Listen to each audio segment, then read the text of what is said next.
Having an exceptional relationship with your spouse affects every single aspect of your life and is crucial for experiencing your dream life together. I'm Rob Murgatroyd. And I'm Kim Murgatroyd.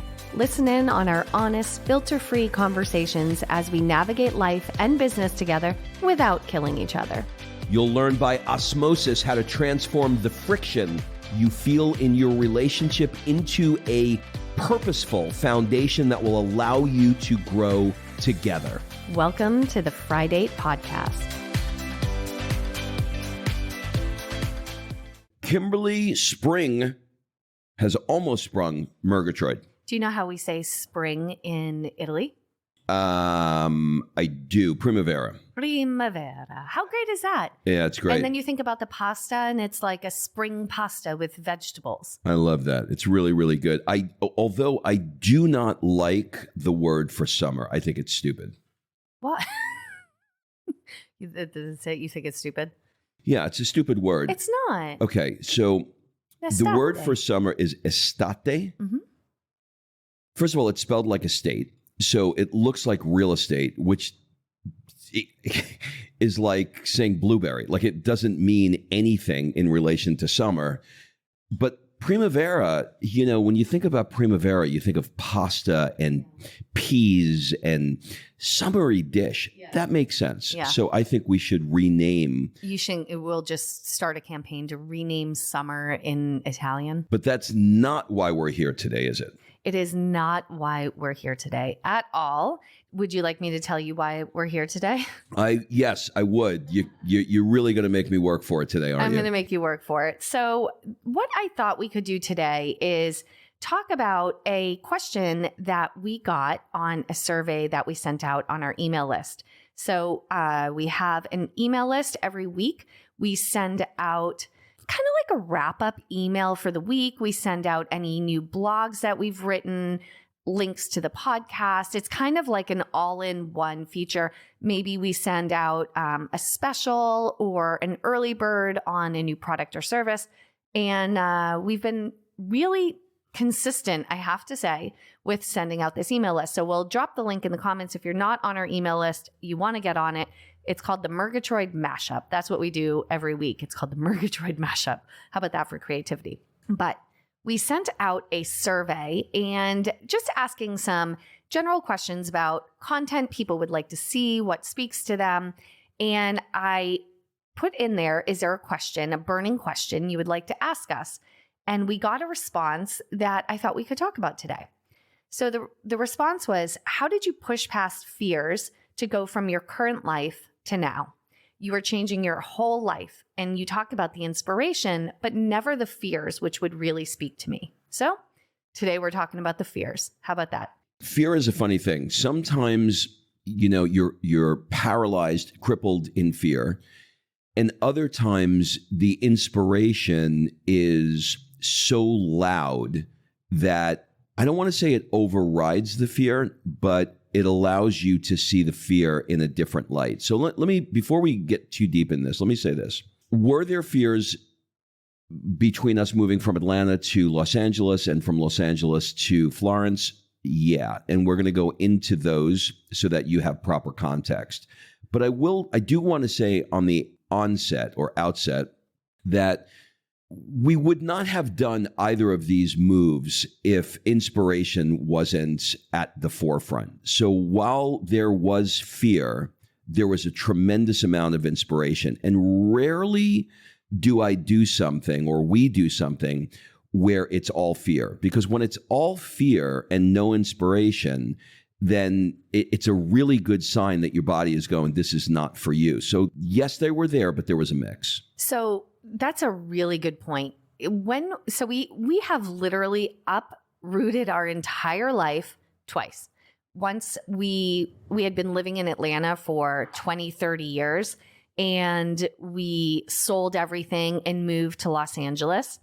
And we had done our 3-month stint in Florence during the time between moving from Atlanta to Los Angeles. And then in Los Angeles, about a year and a half later, we sold everything, uprooted, and moved to Florence, Italy. So we've done this twice. So I thought we'd go through some of that. But Okay. What I thought was great about what you just said is that we don't just take fearful action. We take inspired action. And in both of these circumstances, we were in alignment in our body. We were in alignment together, and we took inspired action. So that's the first thing. So if you're living in fear, or if you're wanting to do something big and it's super fearful for you, there is a good possibility you're not in alignment. And so the way, like in both of these circumstances, I mean, first of all, the move from Atlanta to LA, you want to talk about alignment? We've talked about this before, but I came home from a yoga class, a 90-minute hot yoga class where I was in such flow, in meditative flow for 90 minutes that I was laying on my yoga mat completely in alignment when the thought came into my brain that said, you need to sell the clinic and move. You're done here. And it was like an action step. Like someone just instructed me to do that. And I went home and I said, Rob, we're selling the clinic. We're done here. That was in 100% complete alignment, inspired action. In LA, you and I were meditating like 32 times a day because it was COVID and all the things. We were in such massive alignment there that it was another inspired action. So what you said is very true. Now, back to the question. Doesn't mean we didn't have fears. And so what I want to talk about today is fears, concerns that we had, because there's fears, right? And then there's concerns. And then there's like, how the fuck are we going to do that? Like there's that. So there's two kind of sides to this I thought we'd talk about today. So the first one, moving from Atlanta to LA. Now, this was Rob's dream since he was a teenager, to live in Los Angeles. He's like, the opening scene in Pretty Woman, the guy's like, everybody got a dream. That was you. Okay. Like he had these Beverly Hills palm trees, 70 degrees, no humidity. That was the dream. So the actual like uprooting our family and moving to LA, there wasn't a lot of fear in that. The fears were in making the decision from the point that I came home from yoga and the point that we signed the papers and sold the clinic. I think that, and it was about a 1 month span. I think that 1 month span is probably where the majority of the fear was. And then maybe we had some organizational fears and some other fears moving forward. Well, listen, nobody wants that. But the gal or guy, whoever's asking this question, what they want to know is how'd you push through it? Like we're talking about fears, but I think the essence of her question is not even so much acknowledging the fears, because everybody has fears, right? But some people have fears, take no action and are paralyzed by them and stay in the same situation. And then other people don't, and they take action. So I think as we go through these, we should talk about how we were able to push through them and what we did to push through them.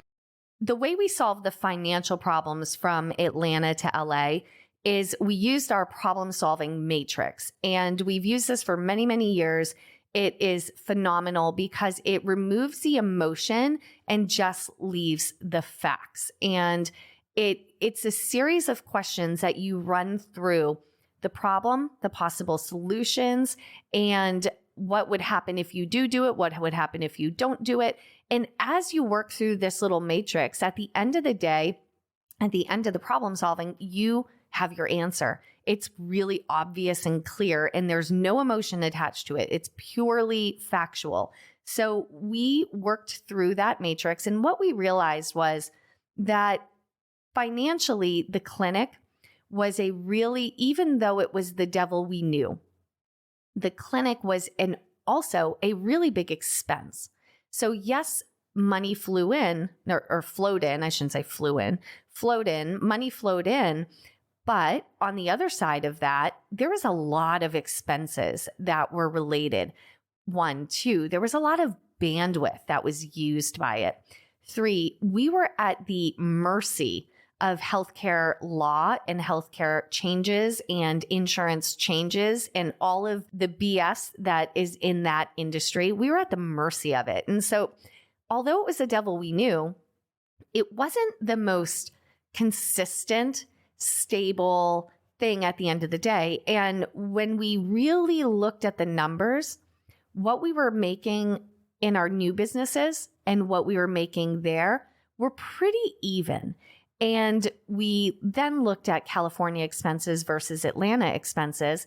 And in Atlanta, we were living in like the best building, that the best high rise, right? So we were paying at the top level of what you would pay in Atlanta. Our kid was in private school. Like all of our expenses were at the top end of what you would have in Atlanta. And we went to California and we were in the middle, right? So we weren't at the top end of things in California, but we were still able to move into a great house, walkable to the beach, all the things you wanted, to be able to bicycle. And we worked out that the expenses would be similar in hard costs. Now, what we didn't account for, and there's no way we could have, was that everything else in the world, including going out for burritos and spending $300, that shit was way more expensive than we anticipated. But we didn't know that. So, ignorance was bliss on that one. So the way that we work through the financial fear is by going through removing the emotion, because fear is an emotion, removing the emotion and going through the problem solving matrix that we have. I think there's two things, because what I'm trying to do is I'm trying to think of this person, in my head now and going, okay, it must be nice, but how do you do it?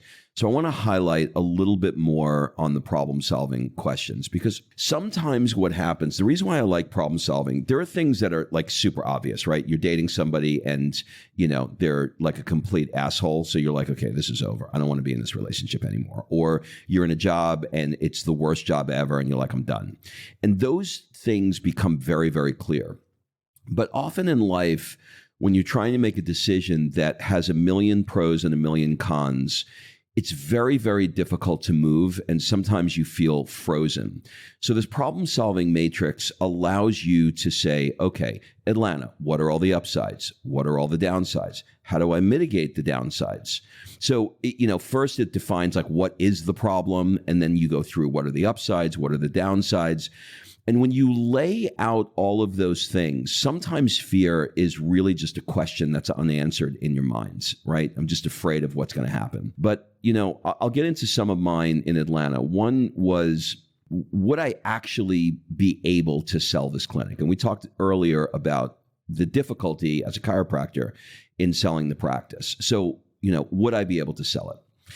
Then the second one was, if I was able to sell it, I probably would have some form of taking back. I would have to be taking a note back. So in other words, I would be the bank, and there would be some kind of payout, like maybe 2 to 5 years, something like that.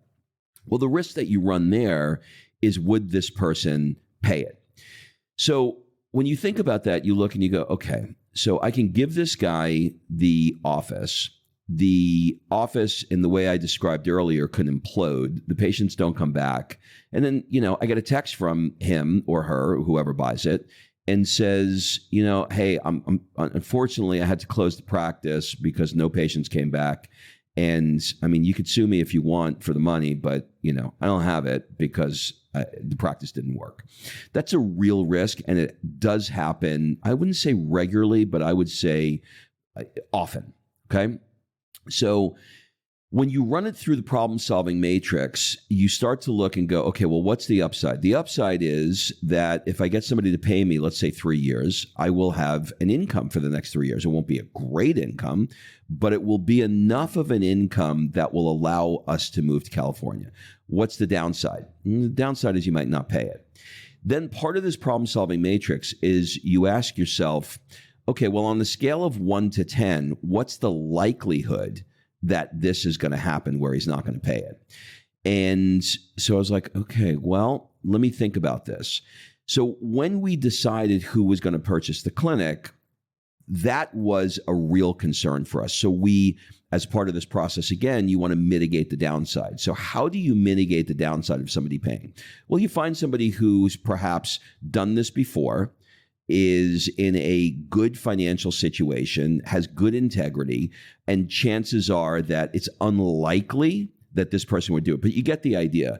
So you start changing the fear level from 1 to 10, you can drop it from a 10 to, 5, 4, or 3 if you go through the problem solving questions. See, this is where your coaching skills and all of the work that you've done to fill your toolbox really pays off, because I've watched you do this in coaching sessions with people where they come to you and they have this big dream, maybe they're successful already and they have this growth dream for their business, or they're changing careers or whatever it is. And there's a lot of fear associated. And what you said was true. It's typically fear of the unknown, right? Or fear, worst case scenario. And when you use the tools like you just described with the matrix, and you are able to lay it out without the emotion, mitigate any downsides, and come up with a proper plan that will likely work, then the fear dissipates and the fear goes away. And, I was reading in The Big Leap, the book by Gay Hendricks that we referenced, I think in our last couple of podcasts. He said something interesting about fear. He said, fear and excitement are the same thing. And so if you think back to being fearful about not selling the office and all of that, he said, fear is excitement without the breath. So when you're fearful, you tense up, you tighten up, you don't breathe, you're scared, you're overwhelmed, you're anxiety. But if you just breathe through it, that fear can transform into excitement. And so when I think about those years, right, or that 1 month period, let's say when we were selling the clinic, there was a lot of meditation going on. There was a lot of yoga going on. There was a lot of deep breaths going on there. And so we put that into our life naturally, right? Those blocks to take care of the mindset, because life, your business, your all of it, it's holistic. Your business affects your life affects your business. So for me, that 1 month period, although very stressful because there was a lot of stuff that had to get done to sell a clinic in 30 days, I couldn't have done it without going to yoga and doing that moving meditation. You couldn't have done it without journaling, and that, there were other blocks in place that helped ease and dissipate that fear. And these are all the tools that, you carry in your toolbox that I think is genius. And if you guys want me to help you with something like this, just go on my Instagram and send me a direct message with the word coach, and I'll respond. I want to talk a little bit about LA to Florence.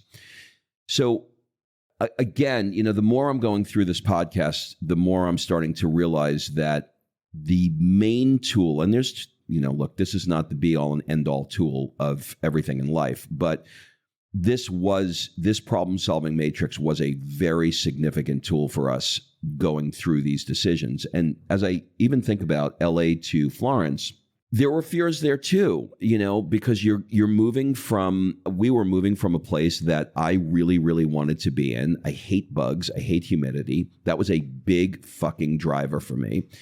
And I just hate them. And I know and knew and was right that living in Florence, it was going to be humid and buggy.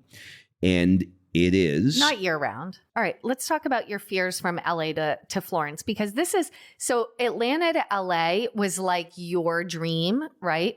My dream was LA to Florence. And so in the same way you romanticized Los Angeles, I romanticized Italy. Yeah. And so what were your fears? Because, one day if you don't know the story, we'll set the stage. We had spent 3 months here. We absolutely loved it.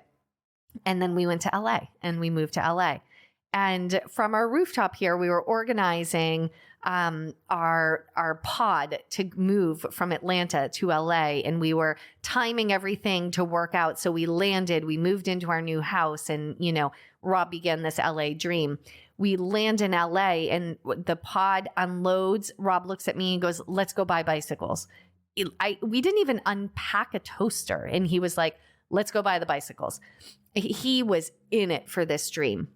And so we moved to LA. He's got bicycling, he's surfing, all of that. And that's the good. The flip side was there was a lot of other things that didn't live up to what, we really wanted for our life and our lifestyle. And one day we're sitting on the couch and we're watching Stanley Tucci's Searching for Italy program on CNN. And he did a Florence one. And he said, when I was 11 years old, my parents moved to Italy for 1 year for a sabbatical, and it changed my life forever. And Rob was holding the remote. He paused it and he looked at me and he said, "What are we doing? Why aren't we living there?" And that's all I needed, because this was like my dream ever. But when we sat there, right, we had just moved. We were in a lease in our house. We had all of this stuff that, a year and a half prior, we had just moved cross country. We had just set up a life here. We had just started building friendships there. We had it was like everything was new. Sophia had literally was in her school for 2 months before the pandemic broke out. Like everything was brand new. And here we are going, why don't we move? And so even though this was my dream, I had more organizational fears, I would say, like, will we get a visa? Because, to get a visa, this is not going to be super relatable to most people listening, but I'm going to just give it to you. To get a visa, you have to already show that you've rented an apartment. So you have a place to live, you have the money to fund it, and that you have airplane tickets. And this is before the Italian government stamps it and says, okay, you can come. So you have to actually shell out for all of these things before you go and apply for the visa, which just explains basically the bureaucracy in the country to begin with. So there was a lot of fear around, what if we pay for all of this stuff and buy all of this stuff and then it doesn't work out and we don't get the visa? So there was organizational things and that kind of fear from, what if Sophia doesn't get into the school? What if, all of those what ifs? I think those were big for me. The only real big fear that I had here was, I had two. Will Rob be happy? Because as I said before, if Rob is not happy, nobody's, how they say happy wife, happy life? That's basically my situation with Rob. He's the wife. Because if he's not happy, the whole world's not happy. That's number one. And number two is this truly the right choice for Sophia, for her personal growth, her education, and her life? Like, are we making the right choice moving this kid to a foreign country? So how'd you push through those fears? Knowing I saw you here for 3 months, and you're writing a book now called I Like You Better in Italy. And I knew I liked you better in Italy. And I figured if I like you better in Italy, then you probably will like Italy more too. I just felt like it was a good place for you. So, I kept in the back of my mind that if we moved there and it didn't work out, if you weren't happy, if Sophia wasn't happy, and we really gave it a good go, that we could always move back. And that there's a lot of families like Stanley Tucci's that come and they do 1 year or 2 years, and we could always move back. We wouldn't move back into the same house or neighborhood or whatever that we had previously been in. But I knew that nothing is final, that although it was a lot to move here, if we had to move back, we could make it happen. So one of the things that I think Kim is saying, so if you're sort of like tracking along with us here, is when you reframe it in your minds, like if it doesn't work out, America's still there and I can come back to America. So sometimes I think when you're, making a big decision, don't quit your day job, right? You want to leave.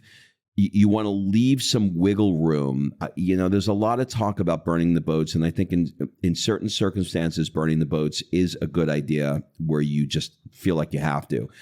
But in other situations, things are reversible. So you can always go back to where you were. If you're working in a job somewhere and you decide, hey, I want to go out on my own, you can always go back to work if you had to, right? I mean, like you can even reverse a vasectomy now. Like I was thinking the same thing. Everything is reversible. So I would consider that. Well, what was yours? What were your fears? Because, this was more emotional for you. I remember I walked out on our deck in LA and you were sitting there with a glass of wine, listening to Landslide and crying. And, by the way, I was so excited to move and he was crying. And it was literally the opposite of moving to LA. What were you going through? Because you had a really hard time with the move. What were you going through? What were your fears or concerns in those moments? It was awful. To a large extent, it was a mix of excitement and the unknown, and this is the right thing for me to do, and what the fuck am I doing? It was really a mix of both. It wasn't anger, it was sadness. I didn't feel like it was taking something from me. It felt sad. Like I worked my whole life and I dreamed my whole life to be out in this sunshine. I finally figured out Kim wanted a backyard. We got a backyard. I wanted no humidity. We got that. I wanted no bugs. We got that. I wanted to be at the beach and surfing. We got that. Like literally all of those things we had. So there was mostly regret. And, there were certain things, when you break up with a boyfriend or a girlfriend and you hear the song on the radio and you're just in an emotional way and it just makes you, sad. Well, I still have not been able to listen to the Eagles because every Saturday while I was getting dressed, putting my sunscreen on for my surf lesson, I'd listen to the Eagles. I'd walk out on the deck and the sun was perfect. And I was in my zone. I have the Eagles on and put the sunscreen and get ready and jump on the bicycle, put the surfboard on the bicycle. And I'd continue to listen to the Eagles on the way to the beach. And that was my anchor, and Landslide was just another song that for whatever reason, California represented. So both of those songs have a very emotional response. So how did I get over that? I crafted a vision that allowed me to have a more compelling vision than I was currently living. So I'm giving you all of the reasons why I loved California, but it sort of ended with everything I just gave you. Like I don't have much more to give you than what I just gave you in the last 3 minutes. What I did with Italy was because I had been to Italy so many times and we spent 3 months here, I had so much more depth.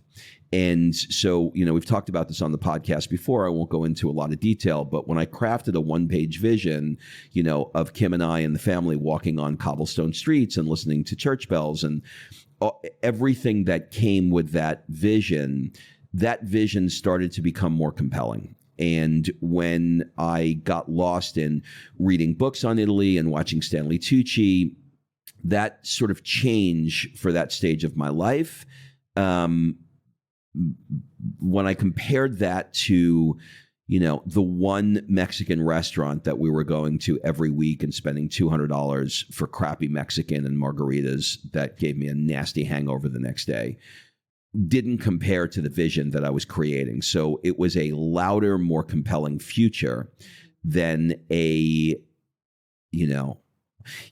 interesting because on a scale of 1 to 10, right? Like 70 degrees and sunny is like a 7. It's not too hot. It's not too cold. It's nice. It's comfortable. And that can be very alluring to have you want to stay in it.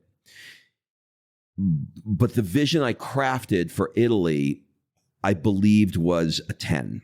And it offered, if you've been following us for the last couple of years, you probably been able to watch this unfolds for us in real time. And it wound up being exactly true and what we thought it was going to be. So I think that's the long answer. I think this is interesting because your friend Chris Goodman asked you a really great question when you were conflicted about whether or not we should move to Italy. And I think that question could apply in almost any big life change that you want to make. And the question was, if you had 2 years left to live, where would you live? You could change that to, if you had 2 years left to live, what would this change in job mean? Or you could ask that and reframe it for your circumstance. But when he asked you that, it made it really crystal clear. Like you didn't even miss a beat. You were like Italy. You didn't even miss a beat because goes back to what we started this podcast with, being in alignment. You are in alignment in Italy. You are more authentically yourself. You are genuinely happier. You are in alignment here. And so when you ask that question, if you had 2 years left to live, where would you live, or however you want to do it? Your inner being, your gut, your soul, whatever you want to call it, it knows the answer. And so the fear is the fear of the unknown. So that's what we have the strategies for, right? That's where organizing your thoughts, problem solving, all of those things are related to the fear. Taking the breath, being in alignment, doing the meditation, doing that will solve the fear. But knowing the answer to the question, your gut knows, your inner being knows, right? Yeah, for sure. All right. So here's the answer I would give. This was a very long answer to this person's question. I hope this person is listening to this podcast. Do you know who this person is? No. Okay. This is let's hope. If, by the way, if you are the one that asked this question, please respond and tell us if we hit it. Here's what I want to say. When you have fears for what you have to do next, they're normal and they can be mitigated with proper strategies. So if you're in that place and you want some help, text the word coach. I also want to talk to you if you're somebody, and we have a lot of new listeners that are enjoying the Italian content, and are brand new American eyes that are sort of looking at, why this country lives longer than anybody else in the world, and all these, these new things that we're discovering and uncovering. And if you want to join us in Italy, just go on our Instagram for a trip. Join us in Italy for a trip. Yeah, join us in Italy. Yeah, we're going to do it. We're going to do an Italian event. You're not moving here. I paused because did we set it up on my Instagram, your Instagram, or both of us, where they can send a direct message with the word Italy? Do you know? I think it's set up on both of them. You can go use the link in the bio. You can go into our DMs and text us, DM us the word Italy, and we can send you all the details on our Italy experience we have upcoming in the fall 2023, and we will be announcing a new experience in the spring of 2024. There you go. That's it, everybody. Have a great week, and we'll see you next week. Bye-bye. Come grow together with us. Rate and review this podcast. This is one small way to show us some love and tell us that you value these conversations. Leaving a 5-star review and written comment helps get this show into the ears of other couples just like you.